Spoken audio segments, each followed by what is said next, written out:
Hi friends, dosa పిండితో వడ ఎలా తయారు చేసుకోవాలో చూసేయండి ఫ్రెండ్స్. ముందుగా ఒక బౌల్లో దోస పిండి వేసుకోవాలి, కొద్దిగా బియ్యం పిండిని వేసుకోవాలి,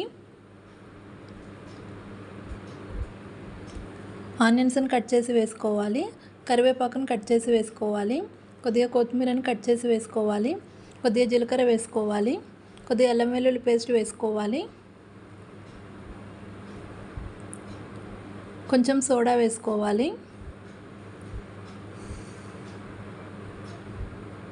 రుచికి సరిపడా సాల్ట్ వేసుకోవాలి.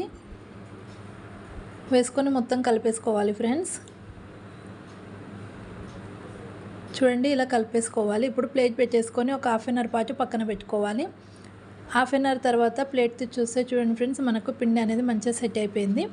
ఇప్పుడు స్టవ్ ఆన్ చేసుకొని కడాయి పెట్టుకొని డీప్ ఫ్రైకి సరిపడా ఆయిల్ వేసుకొని ఆయిల్ హీట్ చేసుకోవాలి. ఆయిల్ హీట్ అయిన తర్వాతకి కొద్దిగా పిండిని తీసుకొని ఆయిల్లో వేసుకోవాలి ఫ్రెండ్స్. ఫ్లేమ్ మీడియం ఫ్లేమ్లో పెట్టుకొని మంచి కలర్ వచ్చేంత వరకు ఫ్రై చేసుకోవాలి ఫ్రెండ్స్. చూడండి ఫ్రెండ్స్, మనకి ఇక్కడ ఫ్రై అయిపోయాయి. ఇప్పుడు ఒక గిన్నెలోకి వేసేసుకుందాము. అంతేనండి, అన్నీ ఇలానే చేసేసుకోవాలి. ఎంతో టేస్టీగా ఉండే దోశ పిండితో వడ రెడీ. నస్తే like, share and subscribe to my channel.